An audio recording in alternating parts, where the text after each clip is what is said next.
At the hospital, the doctor said my son died on impact. His wife grabbed my hand. "Don't look, it's too awful." That night, my phone lit up. It was my son. "Mom, she's lying. Don't let her bury me." I stood at the closed casket 3 days later. Black dress, white lilies everywhere, heavy, suffocating. Vanessa beside me, sobbing loudly, but her eyes dry. Her nails dug into my arm when people hugged us. If you've ever stood at a funeral knowing something wasn't right, you'll understand what happened next. If you're watching this, subscribe and let me know where you're watching from. My name is Margaret, Maggie, 58, librarian for 23 years. Daniel was my only child, 32, civil engineer. He built bridges. Every Sunday, 3 p.m., he'd call. We'd talk for an hour about concrete and steel and projects his coworkers didn't understand. But I looked at every photo. Once a month he'd come home. We'd make his father's mac and cheese, extra sharp cheddar, pinch of paprika. Daniel said no one else made it right. His father died when Daniel was 25. Heart attack, suddenly, left Daniel $340,000. Life insurance and savings. I told him to invest it wisely. Take his time. He did. For years. When he graduated college, I gave him his father's watch. Silver. Simple. Engraved on the back, "Time reveals truth." He wore it every day, until he married Vanessa 18 months ago. Then the watch disappeared, along with the Sunday calls. Vanessa worked in high-end real estate. Beautiful, polished, perfect smile. But her eyes never smiled with her mouth. I noticed at the wedding, the way she touched Daniel's arm, possessive. The way she answered questions for him. Daniel thinks. Daniel wants. Daniel said. She told me once she'd grown up poor, government housing, food stamps. She'd worked her way up. I admired that, or I tried to. But something in how she said it felt rehearsed. Like a story she'd told many times to get sympathy. 3 weeks before the funeral, Daniel called. Sunday, 3 p.m., like before. But his voice was different. "Mom, if anything ever happens to me, don't just accept what people tell you." I laughed. Nervous. "What could happen?" "Promise me. You taught me to question everything. Remember that." "I promise." The next weekend, he was supposed to visit. We were going to make mac and cheese. He never came. Tuesday morning I got the call. The one every mother dreads. 11:42 a.m. I was shelving books. Local history section. My coffee had gone cold. The phone rang. Janet answered. Her face changed. She walked over fast. "Maggie, it's for you." A woman's voice. Professional. Careful. "Mrs. Whitmore? Sacred Heart Hospital. There's been an accident. Your son. You should come now." The coffee mug slipped from my hand. Brown liquid spread across the wood floor. I watched it spread, couldn't move. The drive was 23 minutes. My hands were wet on the wheel. At every red light, "He's fine. He has to be fine." The hospital parking lot was full. I circled twice. When the automatic doors opened, disinfectant hit me like a wall. Vanessa was already there. By reception, hair messy, face pale. She ran over when she saw me, threw her arms around me, sobbing loud. But I felt her shoulders. They didn't shake. And her eyes over my shoulder weren't looking at me. They were looking past me, toward the exit, like she was checking for someone. The doctor came out. His eyes told me before his mouth did. "I'm so sorry. Your son died on impact." He kept talking. Something about injuries, extensive injuries, closed casket recommendation. Vanessa grabbed my hand, squeezed hard. "Don't look," she whispered, voice shaking. "It's too awful. You don't want that to be your last memory." I sat in my car for 10 minutes before I could turn the key. Hand on the ignition, not moving. Part of me thought, she's grieving too. I'm being unfair. The other part kept seeing her eyes, crying so loud, but looking past me, like she was watching for something. I started the engine. Not because I believed her, because I needed to know what she was watching for. That night I got home at 11 p.m. Sat in the dark, still in my funeral dress. The house was silent except for the ceiling fan. At 11:42 p.m., My phone lit up. Blue light in the darkness. From Daniel. I stopped breathing. The message said, "Mom, if you're reading this, I didn't make it to the lawyer. She's lying. About everything. Don't let her bury me until you know the truth. My phone has everything. Password 0724. Trust Brian. He knows what to do. I love you, Danny." I read it 3 times. My son was dead, but he'd left me this. A scheduled message, set up before, in case. He'd known something was going to happen, and he'd made sure I'd know too. I didn't sleep. At 6 a.m., I called Brian, Daniel's best friend, former private investigator. He answered immediately. "Maggie? I need your help. I'll be there in 20. We met at the diner, 7:30 a.m. He slid into the booth, black coffee already waiting. I showed him the message. His face went hard. "When was this sent?" 11:42 last night. It's scheduled. He set it up before he went to the lawyer. Brian looked up. "He told me a week ago. Said he thought Vanessa was hiding something." I leaned forward. "What lawyer?" Brian pulled out a folded paper, photocopied. "Bank records. Daniel sent me this 2 weeks ago. $340,000, his father's inheritance, all moved into a joint account with Vanessa." I stared at the numbers. 3 days before the accident, Daniel closed that account. She would have known. The message said, "My phone has everything," I said. "Bank records, emails. Where's his phone now?" "Vanessa has it. She told me at the hospital the police returned his belongings to her." Brian set down his coffee. "We need to see Daniel's body." "What?" The doctor said. "Extensive injuries. Closed casket. But Vanessa requested that, not the hospital." My chest tightened. "You think?" "I think we need to see for ourselves." 2 hours later, we stood in the hospital morgue. Cold, sharp smell of formaldehyde. The attendant pulled back the white sheet. Daniel's face. Pale. Still. But whole. No extensive injuries. No trauma requiring a closed casket. Just a small bruise at his temple. I counted my breaths. 1, 2, 3. Then I looked at the attendant. "This isn't extensive injuries." The man shifted. "Ma'am," the report said. "Closed casket was family's request." Whose request? The spouse. Mrs. Vanessa Whitmore signed the form. I looked at Brian. He nodded once. Vanessa had lied. About the injuries. About the casket. Which meant she was lying about something else too. "My phone has everything," Daniel had written. She knew what was on that phone. That's why she wanted him cremated. Fast. Before anyone could ask questions. Not because she was grieving. Because she was scared. I walked out of that morgue knowing 2 things. 1. My son had been murdered. 2. His wife knew exactly how. I drove home slow, hands tight on the wheel. Didn't cry. Didn't scream. Just let the cold air blow through the open window. At home I made tea. Didn't drink it. Sat at the kitchen table with a blank piece of paper. Started writing what I knew. Daniel called Brian about financial investigations. $340,000 moved into joint account. Vanessa withdrew money before Daniel closed it. Closed casket, but no injuries.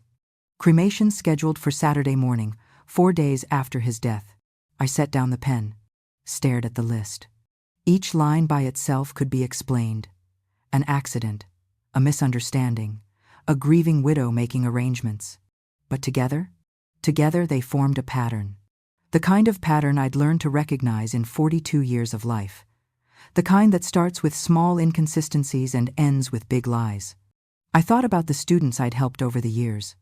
The ones who came to the library with questions they were afraid to ask out loud. I'd always told them the same thing. If something doesn't make sense, don't ignore it. Follow the question until you find the answer. Now I was following my own advice. My phone rang. Vanessa. I let it ring twice before answering. "Mom," her voice sweet, concerned. "Can we meet tomorrow? Discuss funeral arrangements?" I kept my voice calm. "Of course, honey. What time?" 10 a.m. At the funeral home. "I'll be there." I hung up. My hands weren't shaking anymore. Part of me wanted to scream at her, to demand answers right now, to tell her I knew she was lying. The rest of me knew silence was stronger. That patience would reveal more than confrontation. At 9 p.m., Brian texted. Daniel was heading to a divorce attorney the day he died. Appointment at 2 p.m. Accident happened at 1:45 p.m. I read it 3 times. 15 minutes. He was 15 minutes away from safety. 15 minutes from filing papers that would protect him. 15 minutes from starting a new life. I wondered if Vanessa knew the exact time of his appointment, if she'd planned it that way, or if she'd just been desperate and the timing was coincidence. Either way, Daniel had known he was in danger. That's why he'd set up the message, why he'd told Brian, why he'd scheduled the lawyer appointment so quickly.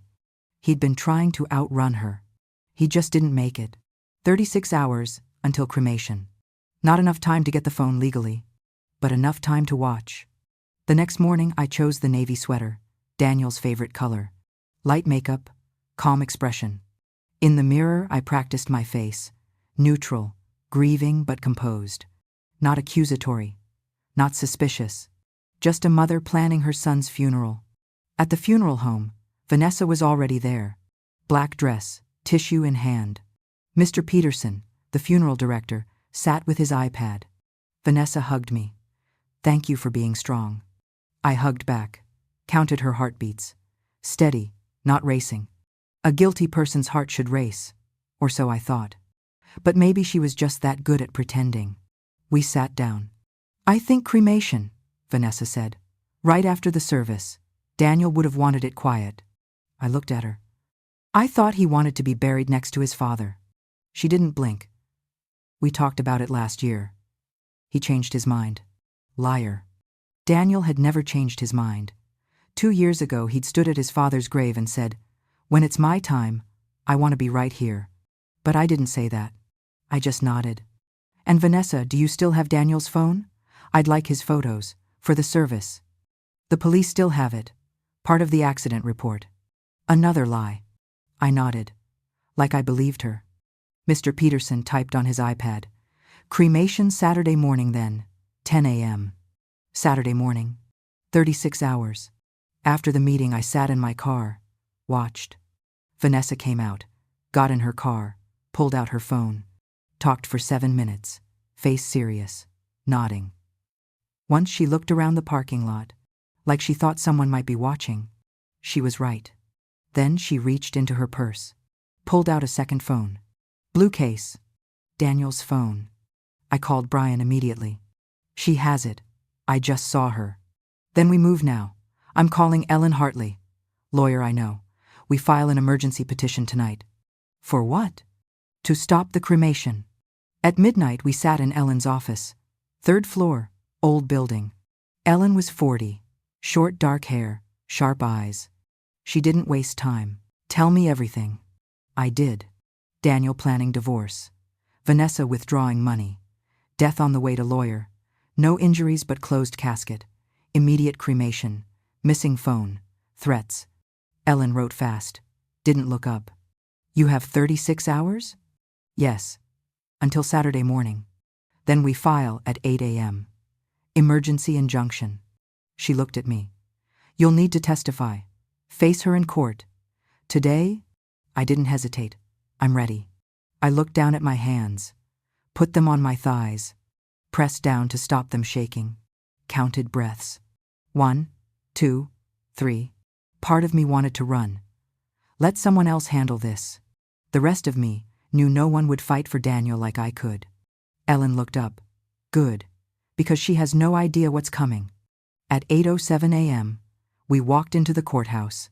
The courthouse hallway smelled like old wood and floor polish. Ellen walked fast, heels clicking. I followed. We filed the emergency petition. Emergency delay of disposition of remains. Grounds. Suspicious circumstances. Conflict of interest. Pending investigation. 20 minutes later, we sat before Judge Ramirez. 60 years old. Gray hair. Reading glasses. He read our petition for 5 minutes. Then looked at me. Mrs. Whitmore, why do you believe your daughter-in-law is rushing cremation? I kept my voice steady. My son scheduled a divorce attorney appointment for the day he died. His wife withdrew $180,000 from their joint account 2 days before. He died 15 minutes before that appointment. And when I asked to see his body, she refused. These may be coincidences, but as his mother, I need to know for certain. Judge Ramirez was silent. 30 seconds. The clock on the wall ticked. Then he spoke. I'm ordering a 30-day delay pending independent review and police investigation. The gavel came down. Vanessa stood up fast. Your Honor, my decision is final. In the hallway, she turned to me. For the first time, no mask. Her voice came out cold. You're going to regret this. I kept my voice calm. No, Vanessa, you are. My phone rang as we left. Unknown number. Female voice, young, shaking. Mrs. Whitmore? My name is Casey. I worked with Daniel. I need to talk to you. Miller's Diner, 4 p.m. Casey Morrison sat in the corner booth. 26, brown hair in a ponytail, red eyes. Hands wrapped around a water glass. I slid across from her. How did you know Daniel? I was his assistant project manager. Her voice was quiet. The morning he died, Vanessa came to the office. It was unexpected. She never visited. What time? 10 a.m. She went straight into Daniel's office. Closed the door. Casey took a breath. I could hear them arguing. The walls are thin. What did they say? Vanessa said. You can't do this to me. You can't just leave. Her voice got quieter.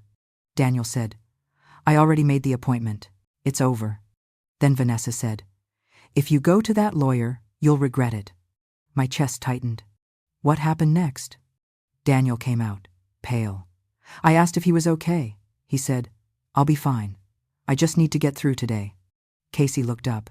He grabbed his car keys, left at 11:15. And Vanessa? She came out 15 minutes later, face red, but eyes dry. She saw me, stopped, and said, if anyone asks, I wasn't here. I looked at Brian. He was writing. Did you tell the police? Casey shook her head. Vanessa called me after the funeral, said if I said anything, she'd make sure I lost my job. She has connections.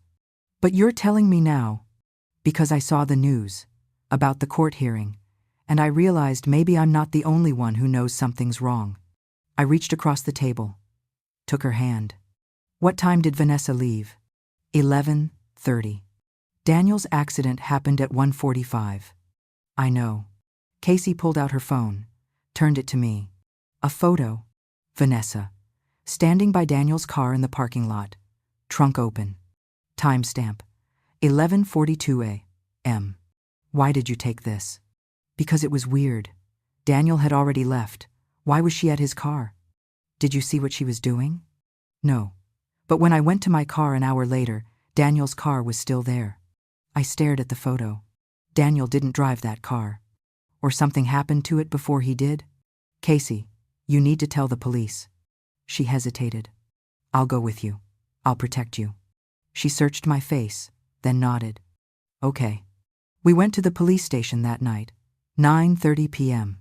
Casey signed her statement. Detective Morris took her photo, her testimony.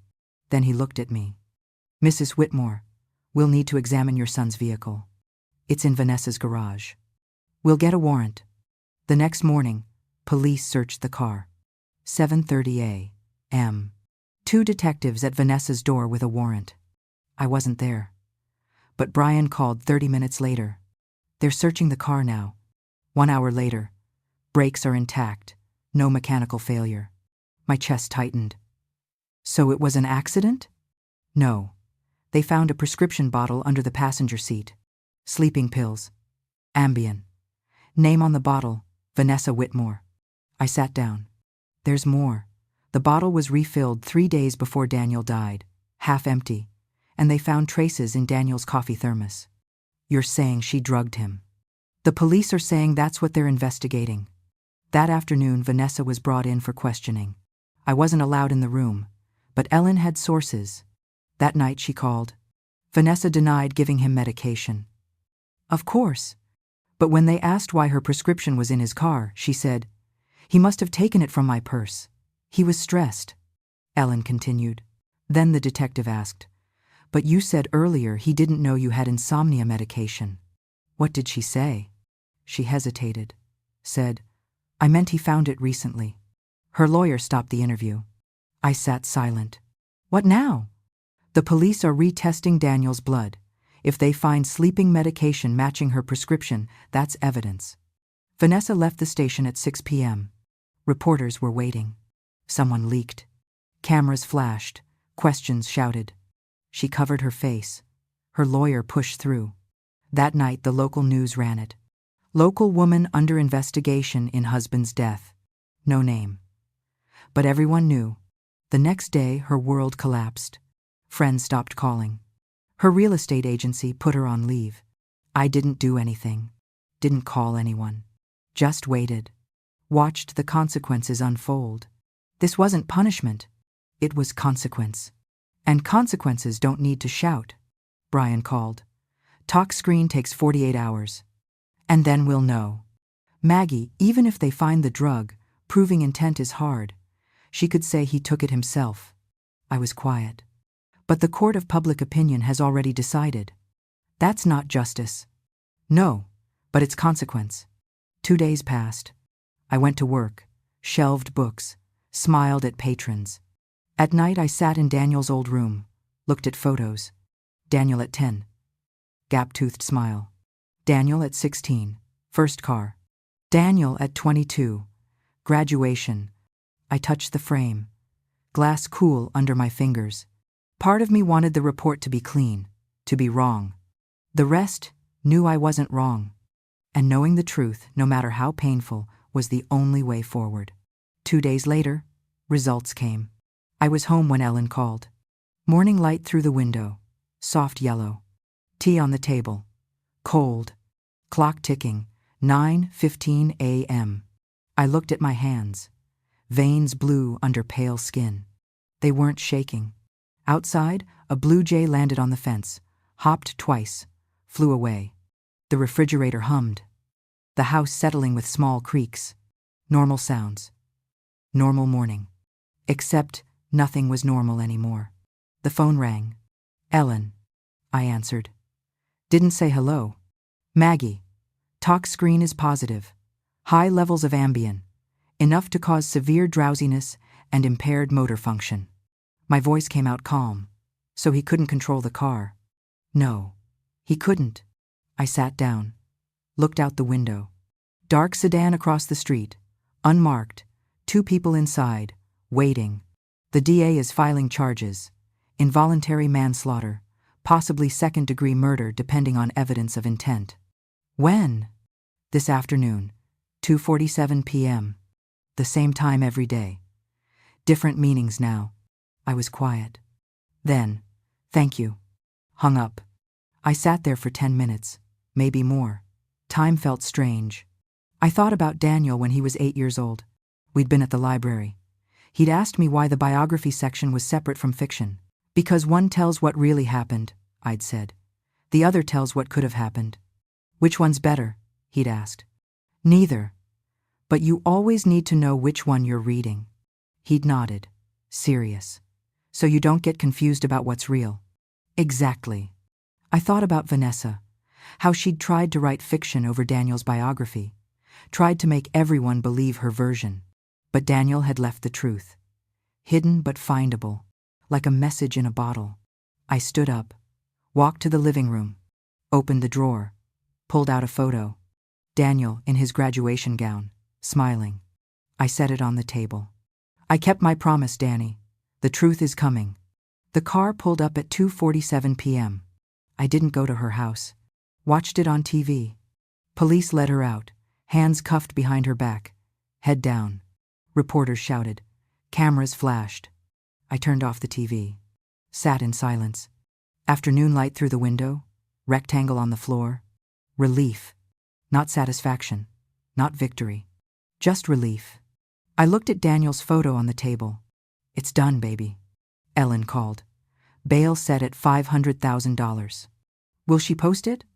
Her family's trying, but the media attention complicates things. I hung up. Stood. Walked to the porch. Opened the door. Cool air. Wind through my hair. Smell of fresh cut grass. Brian called. I didn't answer.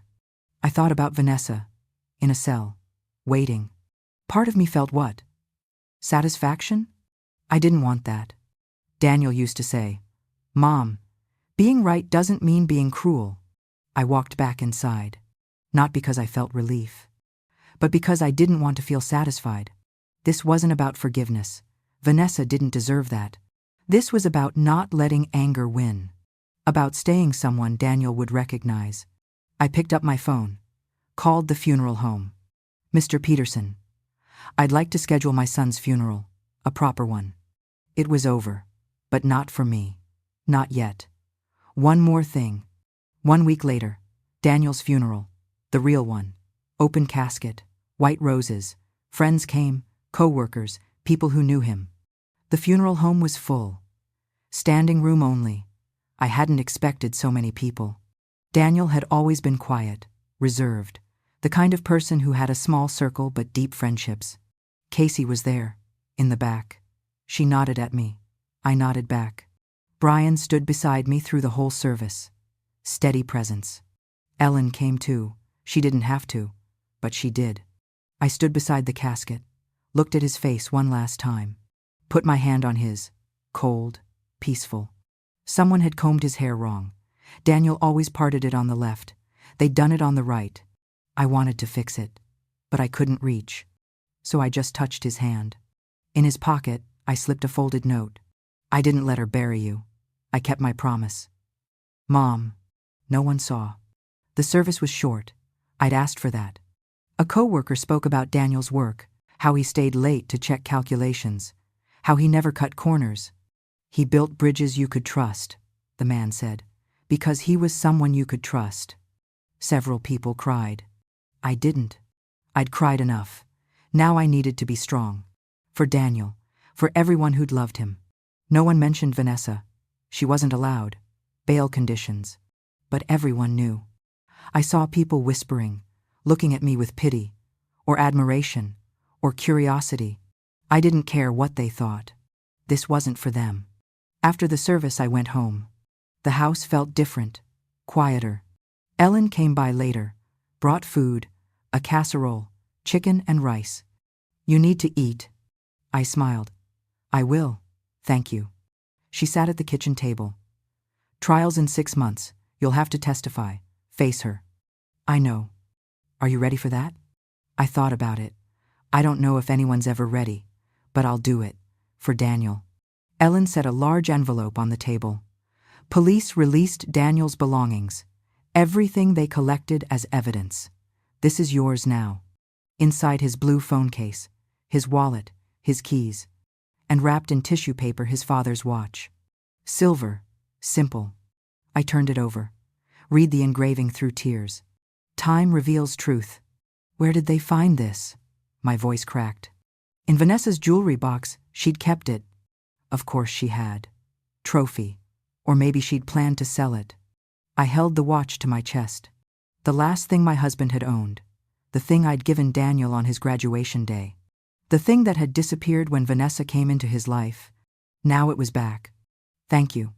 After Ellen left, I sat alone. Everything the same, but different. The clock still ticked. The refrigerator still hummed. But Daniel wasn't going to call on Sunday at 3 p.m. He wasn't going to come home next month for mac and cheese. He wasn't going to send me photos of his latest bridge project. Those Sundays were gone. I opened the envelope. Took out the phone. Turned it on. Lock screen. Photo of us at his graduation. Sunny day. He was smiling. I was smiling. Both of us happy. Before Vanessa. Before everything changed. I typed the password. 0724. My husband's birthday. The man Daniel never got to know as an adult. Phone unlocked.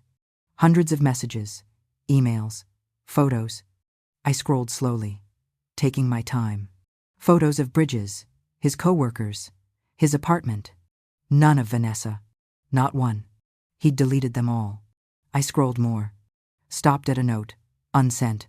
Just saved in drafts. Mom, if you're reading this, you found the phone. Good. I'm sorry for everything. Sorry I didn't tell you sooner. Sorry you had to fight for me. But I'm not sorry you're my mom. You taught me to stand up for what's right, even when it's hard. I love you, Danny. I read it once, twice, 3 times. Held the phone to my chest. Tears fell, not from pain, from getting to hear goodbye, from knowing he'd thought of me, even at the end, from understanding that love doesn't end when someone dies. It just changes shape. I walked to the study, opened the drawer, pulled out my journal, last page, blank. I wrote, "Today I buried my son, not how I imagined, but with truth be told, I don't know if I did the right thing, but I did the only thing I could." Daniel once asked, "Mom, how do you know when you're strong?" I said, "When you're scared, but you keep going anyway." I was scared, every day, but I kept going, for him. I closed the journal, looked out the window. This wasn't victory, wasn't freedom from grief. This was acceptance. Justice came. Daniel didn't. I did everything I could. That was enough. I stood, walked to the kitchen, opened the fridge. Cheese, milk, butter. Started making mac and cheese, extra sharp cheddar, pinch of paprika, Daniel's favorite. First time in weeks the house smelled like food. My phone rang. Unknown number. I looked at it. Didn't answer. My work was done. When the food was ready, I sat at the table. His spot.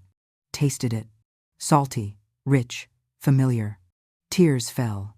Not from pain, from memory. One more promise to keep. Next morning I drove to Lincoln High School. Daniel's old school. I stood outside the life skills classroom, students laughing inside. I held notes I'd written, but the page was blank. What right did I have to tell them anything? I wasn't perfect. I'd made mistakes. Let Daniel pull away. Didn't see Vanessa soon enough, waited too long. Part of me wanted to leave. The rest thought, maybe that's why I should speak. Not because I was right. Because I lived through it. And I was still standing. I folded the paper. Put it away. Knocked. Walked in. 30 students. 16, 17 years old. The teacher stood. "This is Mrs. Whitmore." I walked to the front. Stood there. 5 seconds of silence. Then spoke. "I'm not here to tell you what to do. I'm here to tell you what I learned. Trust yourself first. Not what people tell you. Not what looks right. But what you know deep down is true. My son taught me that. Even after he was gone. When something doesn't feel right, don't ignore it. Don't let anyone convince you to look away. Because the truth is always there. Sometimes buried, sometimes wrapped in pretty words. But it's there. Finding truth isn't about winning. It's about refusing to live a lie. You'll face moments when it's easier to stay quiet, to let things go, to accept what you're told. But you'll always know when you should have spoken up. So speak up. Not loud, not angry. Just steady. Because the loudest justice is the one that doesn't say a word. It just stands there and waits. A student raised her hand. Did it hurt? Standing up like that? I smiled. Small. Every single day, but staying silent would have hurt more. After class, a girl followed me out. "Mrs. Whitmore? Thank you, I needed to hear that." I took her hand. "You're stronger than you think." I walked out knowing I'd kept my promise. To Daniel, to myself. 6 months later, the trial ended. The courtroom was smaller than I expected. Wood paneling, high ceiling, fluorescent lights. I sat behind the prosecutor's table. Ellen beside me. Across the aisle, Vanessa. Navy suit, hair pulled back, no expression. She didn't look at me once. The trial lasted 2 weeks. Casey testified first. Described the argument, showed the photo. Timestamp. 11:42 a.m. Detective Morris presented the evidence. The prescription bottle, the thermos, the toxicology report. Then it was my turn. I walked to the witness stand, hand on the Bible. "Do you swear to tell the truth, the whole truth, and nothing but the truth?" "I do." The prosecutor asked me to describe Daniel. I did. He was kind. He called every Sunday. He built bridges for a living. He taught me to question everything. Pause. And he knew when something was wrong. Vanessa's lawyer cross-examined. Mrs. Whitmore, isn't it true you never liked my client? I looked at him. I tried to like her. For Daniel's sake. But you didn't succeed? No. Because my instincts told me something was wrong, and I should have listened sooner. He tried again. Isn't it possible you're projecting your grief onto my client? Looking for someone to blame? I was quiet for 3 seconds. Then, grief doesn't forge bank records. Grief doesn't put sleeping pills in someone's coffee. Grief doesn't lie about closed caskets and rush cremations. The courtroom was silent. On the last day, Vanessa took the stand. Her lawyer asked her to explain the money. Daniel and I were planning to invest in real estate. The withdrawals were for down payments. And the sleeping pills? I have insomnia. Daniel must have taken them without asking. He was stressed about work. Why the closed casket? Her voice broke. Because I loved him. I didn't want anyone to see him that way. It was a good performance. Then the prosecutor stood. Mrs. Whitmore, you testified you loved your husband. I did. Then why were you at his car 30 minutes after he left for a divorce attorney? I wanted to talk to him. I knew where he was going. How did you know? I saw it on his calendar. His phone calendar? Yes. The phone you told police you didn't have? Vanessa's face went pale. I misspoke. I meant, you lied. Just like you lied about the casket. Just like you lied about Daniel's wishes. She looked at her lawyer. He stood. Objection. Argumentative. Withdrawn. The prosecutor turned to the jury. No further questions. The jury deliberated for 6 hours. When they came back, I held my breath. On the charge of involuntary manslaughter, guilty. Vanessa's knees buckled. Her lawyer caught her arm. I sat perfectly still. This wasn't about winning. It was about truth. And the truth had finally spoken. 3 weeks later, sentencing day. I sat in the same courtroom, same seat. Vanessa was brought in. Orange jumpsuit, handcuffs. She looked different. Smaller, hair unwashed, no makeup, dark circles under her eyes, cheekbones sharp, like she hadn't been eating. For the first time since this began, she looked at me. Not with anger, with something else. Fear? Regret? Exhaustion? I couldn't tell. Judge Ramirez read the pre-sentencing report. Mrs. Whitmore has no prior criminal record. She has expressed remorse. However, the premeditated nature of this crime, the planning, the deception, the callousness, cannot be ignored. Then he asked if Vanessa wanted to speak. Her lawyer whispered to her. She shook her head. But then she stood. Your Honor, I'd like to say something. Her voice was different, quieter, no performance. I know what I did was wrong. She looked down. I was scared. Scared of being broke again. Scared of going back to having nothing. I grew up in a trailer park. We didn't always have electricity. I wore the same shoes for 3 years because my mom couldn't afford new ones. Her voice cracked. When I met Daniel, he was kind, stable. He had money from his father. And I saw a way out. A way to never be hungry again. Never be cold again. She looked up at me then. Mrs. Whitmore, I'm sorry. I'm sorry I took your son. I'm sorry I lied. I'm sorry for all of it. Tears ran down her face. Real tears this time. I don't expect you to forgive me. I needed to say it. I needed you to know I see what I did, and I'll live with it every day for the rest of my life. She sat down. The courtroom was silent. Judge Ramirez spoke. Mrs. Whitmore, you took a life to preserve a lifestyle. You chose money over morality, and in doing so, you destroyed not just one family, but 2. I sentence you to 12 years in state prison. You will be eligible for parole after serving 8. The gavel came down. Vanessa's shoulders shook, silent sobs. As they led her away, she looked back at me one more time. I didn't look away. But I didn't smile either. I just sat there, thinking about what she'd said. I was scared of having nothing. Part of me understood that fear. Part of me had felt it too, the fear of losing everything. But I'd chosen differently. When faced with truth or comfort, I'd chosen truth. Even when it hurt. That was the difference between us. Outside the courthouse, Ellen put her hand on my shoulder. How do you feel? I thought about it. Tired, I said. Just tired. But it was the good kind of tired. The kind that comes after a long fight. When you can finally rest. The trial taught me things I wish I'd known before. That grief doesn't wait for justice. That truth can take months to surface. That the people we trust most can hide the darkest secrets.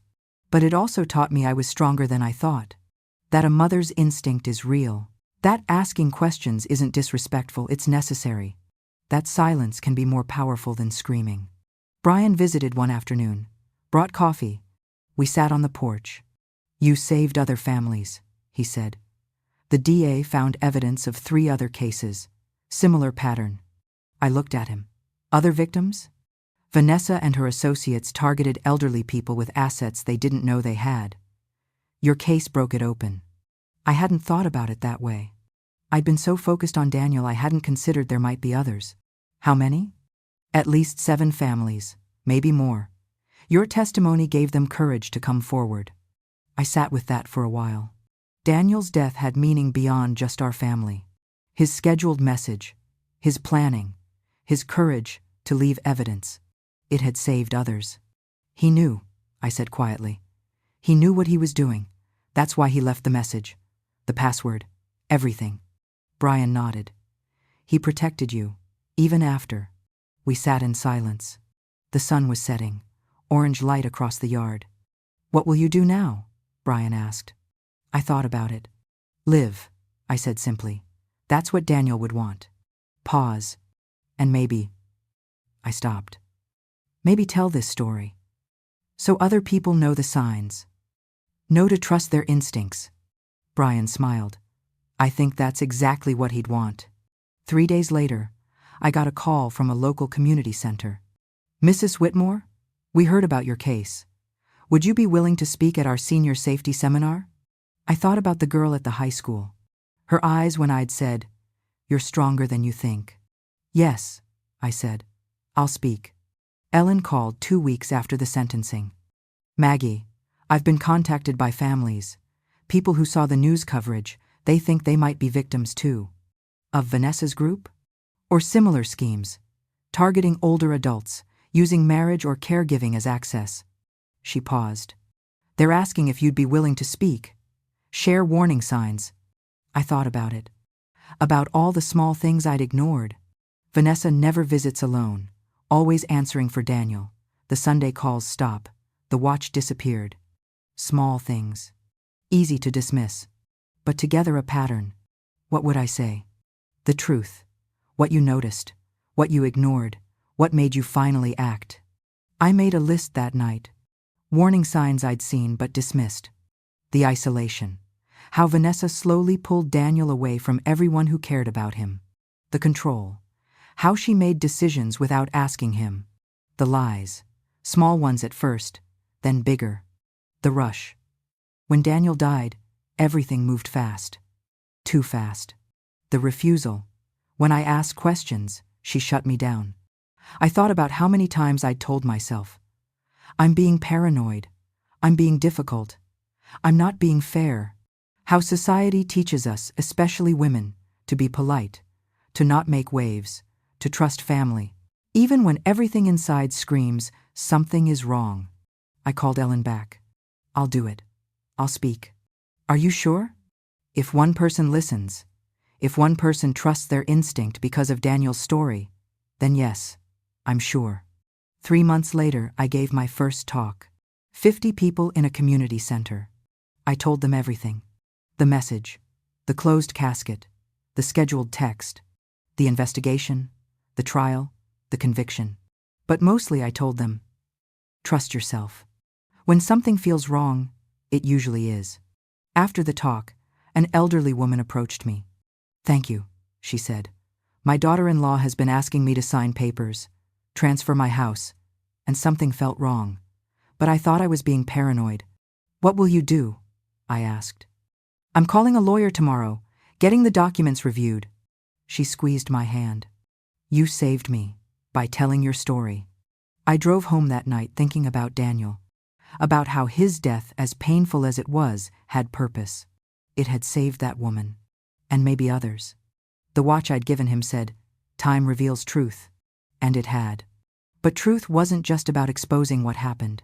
It was about preventing it from happening again. That's what Daniel's legacy would be. Not his death, but what his death prevented. 1 year after Daniel's death, I stood at his grave on a Sunday. 3 p.m. Our call time. The cemetery was quiet. Just birds and wind. The grass had grown over the fresh dirt, made it look like it had always been there. Like Daniel had always been gone. I'd brought something new this time. A copy of the handbook we'd created. Trust Your Instinct. A guide for families. Ellen and I had written it together. Warning signs, questions to ask, legal steps to take, resources. It had been downloaded over 5,000 times now. We'd heard from at least 15 families who said it helped them avoid similar situations. 15 families who asked questions, who demanded answers, who refused to accept easy explanations. 15 families whose loved ones were still alive because Daniel had died. I placed the handbook on the grave. "This is because of you," I said. "Your courage, your planning, your message." I thought about that night, 11:42 p.m., the phone lighting up. "Mom, she's lying. Don't let her bury me." 4 words that changed everything. 4 words that saved 15 families. Maybe more. We didn't hear from everyone who downloaded the guide. "I didn't let her bury you," I said, "and I didn't let your death be meaningless." The sun was warm on my face. Spring was coming. Daffodils were starting to bloom near the headstone. Someone had planted them. I didn't know who. Maybe the cemetery staff. Maybe someone who'd read about Daniel. Either way, they were beautiful. I'd started sleeping through the night again. Most nights. Sometimes I still woke up at 3 a.m., reached for my phone, expecting a Sunday call that would never come. But mostly I slept. I'd started laughing again. Real laughing.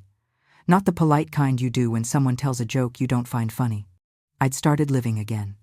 Not the same life as before. That life was gone. But a new life. Built on truth instead of comfort. On questions instead of acceptance. On strength I didn't know I had. "I'm okay," I told him. "Some days are hard. Some days I see something and think, Daniel would love this. And it hurts all over again." Pause. "But I'm okay." A woman walked past with flowers, headed to another grave. She smiled at me. I smiled back. We didn't speak. Didn't need to. We both knew what it was like to stand here, to talk to someone who couldn't answer. "I'll be back next Sunday. 3 p.m., like always." I touched the headstone, cold stone under my fingers. Traced the engraving. "Time reveals truth." It had taken months. But the truth came. As I walked to my car, my phone buzzed. A message from a woman I'd spoken with last month. "Mrs. Whitmore, I wanted you to know I asked questions. Found bank records. Filed a police report. My mother is safe now. Thank you." I sat in my car and cried. But this time, they were good tears. The kind that come from knowing your pain helped someone else. The kind that come from purpose. The kind that come from love that doesn't end. It just changes shape. 2 years after the trial, I received an unexpected call. "Mrs. Whitmore? This is Detective Morris. I have news about Vanessa." My heart stopped. "What happened?" "She's requesting to speak with you, says she has information that might help other families." I was quiet for a long time. "What kind of information?" "Names, patterns, how the scheme worked. She says she wants to make things right." I thought about the last time I'd seen her. In the courtroom, orange jumpsuit, tears running down her face. "I'm sorry. I'm sorry I took your son." Part of me wanted to say no, to let her sit with what she'd done. The rest of me thought about the 15 families we'd helped, and the ones we hadn't reached yet.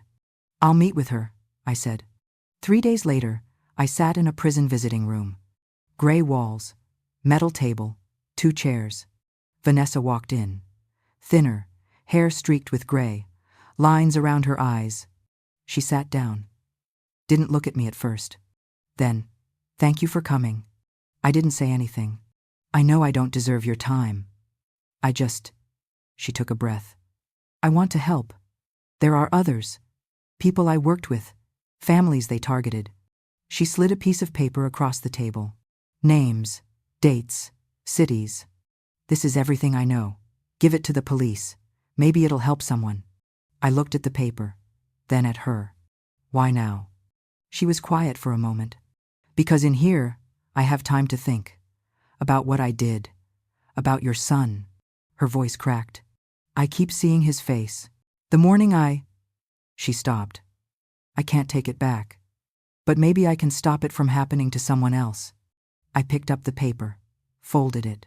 I'm not here to forgive you, I said. That's not my job. She nodded. I know. But I'll take this information. And I'll use it. I stood up. She looked up at me. Mrs. Whitmore? Your son, he was kind to me. Even when I didn't deserve it. I'm sorry I repaid him like this. I walked to the door, stopped, turned back. He was kind because that's who he was, not because of anything you did. I left. And I didn't look back. Outside, I called Detective Morris. I have something for you. If you've ever had to fight for the truth when everyone told you to let it go, I see you. I hear you. Comment below and tell me where you're watching from. Tell me your story. Or just tell me you're here. Because sometimes knowing you're not alone is enough. I read every single comment. Your voice matters. 3 years after Daniel's death, I stood in my kitchen making mac and cheese. Extra sharp cheddar. Pinch of paprika. It still didn't taste the same. But I made it anyway. Because some traditions are worth keeping. Even when they hurt. The library where I work has Daniel's memorial. His watch is in the glass case. His photo is smiling. And underneath, the engraving. Time reveals truth. People stop to read it. Sometimes they ask questions. And I tell them the story. Not to relieve pain. But to give warning. To say, trust yourself. Question everything. Don't let anyone silence your instincts. Vanessa's information led to 5 more arrests. 7 more families were protected. The handbook Ellen and I created has been downloaded over 20,000 times now. We hear stories every week. People who trusted their gut, who asked questions, who refused to stay silent, and saved themselves. I walked to the window, looked out at the porch light. Warm yellow glow, lilies in a vase, fresh ones, not heavy anymore. I smiled. Not happiness exactly, but peace. The kind of peace that comes from knowing you fought. You didn't give up. You found the truth, even when it hurts, especially when it hurts. That night, I dreamed of Daniel. Not the funeral, not the hospital, but Sunday afternoon, 3 p.m. He called to tell me about his latest bridge project, and me listening to every word. The way I always did, the way I always would. Because some loves don't end, they just change shape. And truth, real truth, never dies. It just waits, patient, quiet, until someone is brave enough to speak it. Thanks for listening. Don't forget to subscribe and feel free to share your story in the comments.